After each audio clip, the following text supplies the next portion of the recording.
धन्यवाद डॉक्टर अकबर खान। आज के कार्यक्रम के मुख्य अतिथि माननीय शिक्षा राज्य मंत्री doctor Rajkumar Ranjan Singh ji, guest of honour professor Naorem Loken Singh ji, honourable vice chancellor Manipur University, professor Ganga Prasad Parsai ji, honourable vice chancellor Tripura University, technical कारणों से संबद्ध नहीं हो पा रहे, और जिनका स्पेशल लेक्चर हुआ ऐसे लेफ्टिनेंट जनरल निशिकांत सिंह जी, हमारे विश्वविद्यालय के dean academics professor Shrotri ji, director RCM doctor M Nagalingam, RCM के सभी फैकल्टी मेंबर्स, इंदिरा गांधी राष्ट्रीय जनजातीय विश्वविद्यालय के सभी फैकल्टी मेंबर्स, वे सभी जो आज के कार्यक्रम से संबद्ध हैं किसी न किसी रूप में, और इस पूरे कार्यक्रम का संयोजन कर रहे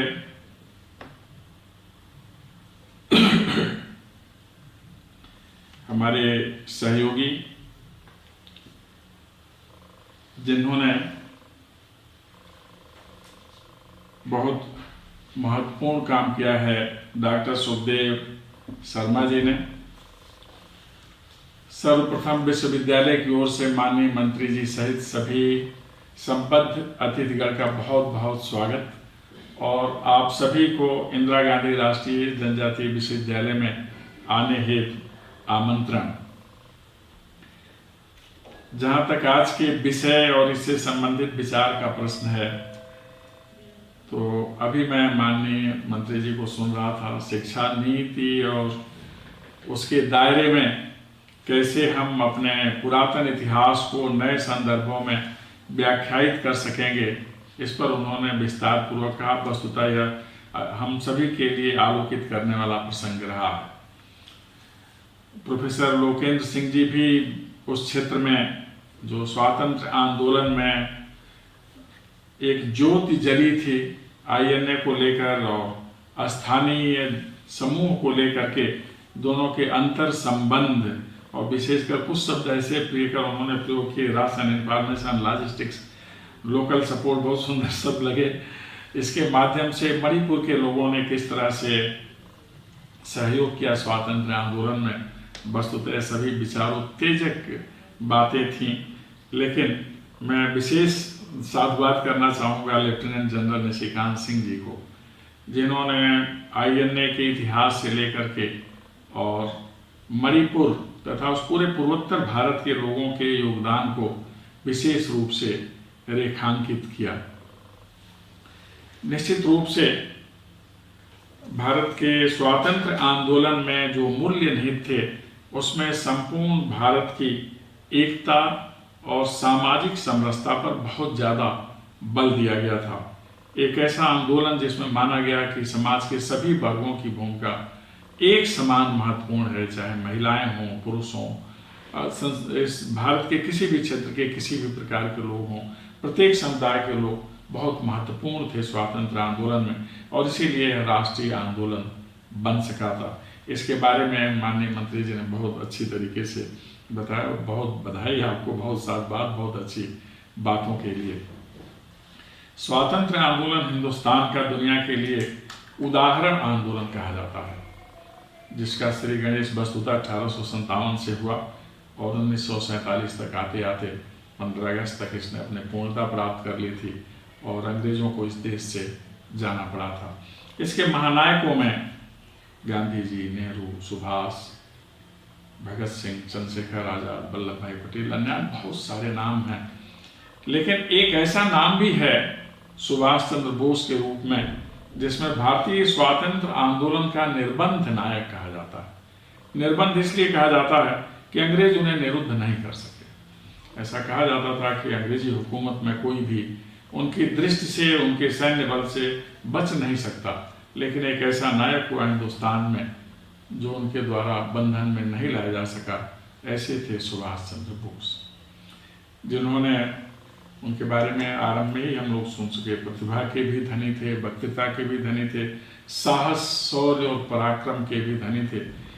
इसीलिए जब उनके बारे में पिछली बार माननीय प्रधानमंत्री जी बोल रहे थे जन्मदिन पर, तो पराक्रम दिवस की बात आई थी उनके संदर्भ में।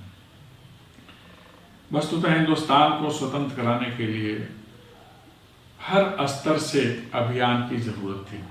राष्ट्र के अंतर्गत तो अभियान चल ही रहा था। सुभाष चंद्र बोस जी ने इसे राष्ट्र के बाहर से भी एक संगठित अभियान के रूप में अंतिम मुकाम तक ले जाने का प्रयास किया। इस कड़ी में जैसा हम लोग सुने भी, इस पूरी प्रक्रिया में वो उन्हें अफगानिस्तान से होते हुए रूस होकर फिर जर्मनी गए। वहाँ उन्होंने इंडियन लीग की स्थापना की, लेकिन जब उन्हें लगा कि जर्मनी की मंशा इस लीग के लोगों को रूस के विरुद्ध प्रयोग करना है, फिर वहाँ से वह हिंदुस्तान आए। विशेष करके पहले तो सिंगापुर में आए और सिंगापुर में जापान के सहयोग से उन्होंने बहुत महत्वपूर्ण कार्य किया। सिंगापुर में ही 1943 में उन्हें इंडियन नेशनल आर्मी का सुप्रीम कमांडर होना पड़ा। वस्तुतः इंडियन नेशनल आर्मी की स्थापना टोक्यो में 1943 में ही रास बिहारी बोस ने की थी, लेकिन जब सिंगापुर में आकर सुभाष चंद्र बोस जी ने टोक्यो रेडियो से, सिंगापुर से रेडियो संचालित होती थी, एक संदेश दिया हिंदुस्तान के लोगों को कि अंग्रेज स्वतः हिंदुस्तान को नहीं छोड़ने वाले। उनके मन में न इच्छा है, न भाव है, न वह करने वाले हैं। इसलिए उनसे भारत को मुक्त कराने के लिए चतुर्दिक बहुविध अभियान चलाने की जरूरत है। और इसी अभियान के अनंतर उन्होंने सिंगापुर में ही आज़ाद हिंद भारत सरकार की स्थापना की, जिसे बहुत सारे देशों ने मान्यता दी। प्रोफेसर स्रोतिया ने आरंभ में ही इसे बनाया। एक ही साथ वह उसके राष्ट्रपति भी बने, प्रधानमंत्री भी बने और सर्वोच्च सेनापति भी वह बने। लेकिन उनका अभियान आरंभ हुआ जापान के साथ मिल करके हिंदुस्तान के संदर्भ में, सिंगापुर से आगे बढ़कर बर्मा होते हुए और नॉर्थ ईस्ट में जो हम लोगों ने कोहिमा और इम्फाल अभियान के बारे में अभी चर्चा की है। वस्तुतः हिंदुस्तान के लिए जो gateway to South East Asia है और ईस्ट एशिया है, यह मणिपुर से होकर ही आगे बढ़ता है और फिर हम म्यांमार होते हुए साउथ ईस्ट एशिया में पहुंचते हैं। यह एक प्रति अभियान था म्यांमार से होकर भारत में आने का, और इस कड़ी में आज़ाद हिंद फौज ने बहुत महत्वपूर्ण भूमिका निभाई। अभियान चला कोहिमा का, इम्फाल का। आरंभिक दौर में भले ही सफलता न मिली, लेकिन एक बात यह सिद्ध हो गया उन घटनाओं से, जो स्वातंत्र आंदोलन की घटनाएं थी, कि मणिपुर के लोग अत्यंत साहसी, अत्यंत संतोषी और अत्यंत राष्ट्र प्रेमी हैं। इसमें पुरुष तो पुरुष, महिलाएं भी बहुत आगे हैं।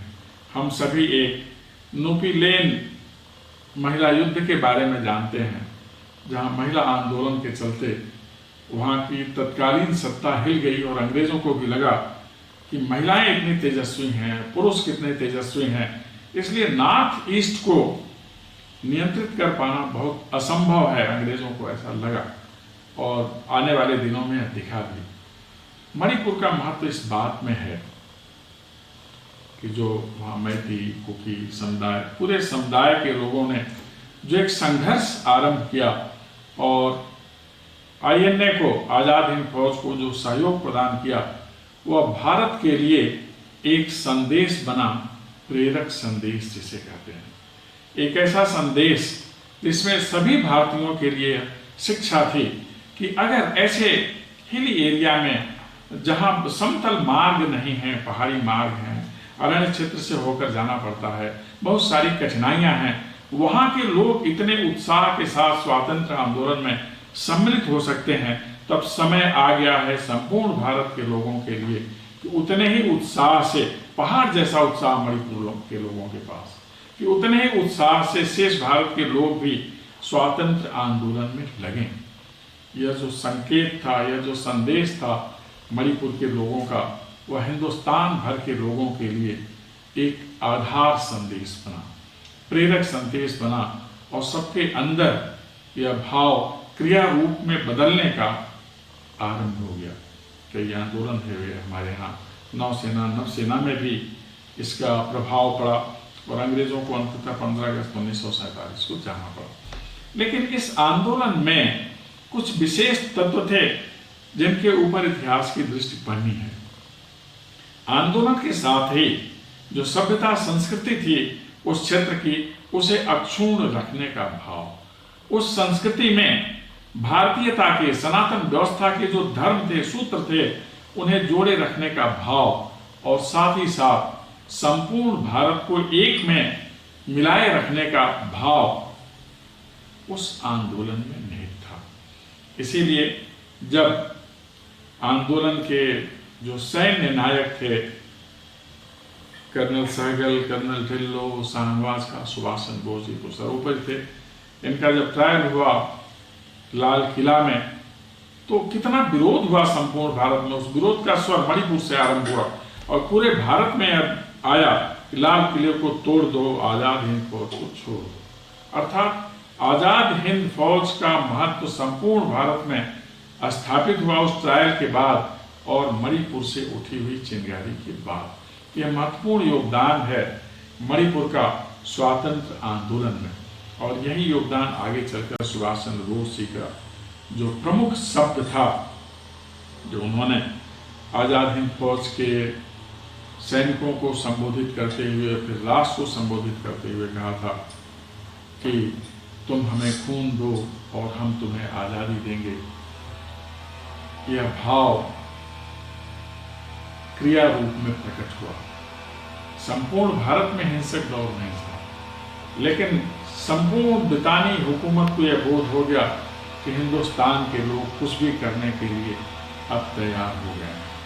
और जब सुभाष चंद्र बोस जी ने दिल्ली चलो का नारा दिया, तो केवल आजाद हिंद फौज के लिए ही नहीं था, मणिपुर से होकर शेष भारत को जोड़ते हुए सभी भारतवासियों के लिए संदेश था कि अब दिल्ली चलना है और दिल्ली से अंग्रेजों को इस देश के बाहर कर देना। यह संदेश हिंदुस्तान में सर्वमान्य हुआ और अंततः अंग्रेजों को जाना पड़ा।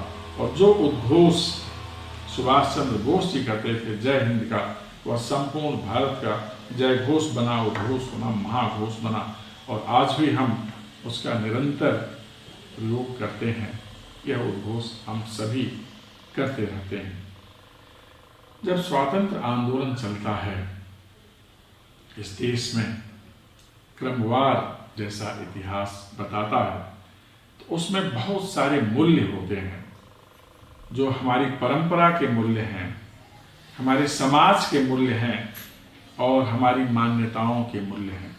ये सारे मूल्य सहेजे जाते हैं, और जब ये मूल्य सहेज दिए जाते हैं तो आंदोलन सफलता प्राप्त कर लेता है। इन मूल्यों के साथ स्वातंत्र्य आंदोलन सफल हुआ, जिसमें मणिपुर का महत्वपूर्ण योगदान है, एक चमकते हुए रत्न की तरह। हमारी जो नई शिक्षा नीति है, इसकी आत्मा भारतीय है और स्वरूप वैश्विक है। इस शिक्षा नीति में हमारे इतिहास के सभी अध्याय खुलेंगे। वे महत्वपूर्ण अध्याय जिन पर लेखन नहीं हुआ, अब लेखन होगा। वे महत्वपूर्ण नायक जिन सभी का अभी हम लोग स्मरण कर रहे थे, लेफ्टिनेंट जनरल निशिकांत सिंह जी कर रहे थे, प्रोफेसर लोकेन सिंह जी कर रहे थे, और माननीय मंत्री जी कर रहे थे, तो उन सभी नायकों का भी उल्लेख हुआ। अब इन सभी नायकों के अलग अलग अध्याय होंगे, और उनकी जानकारी हमारी वर्तमान युवा पीढ़ी को और आने वाली पीढ़ी को मिल सकेगी।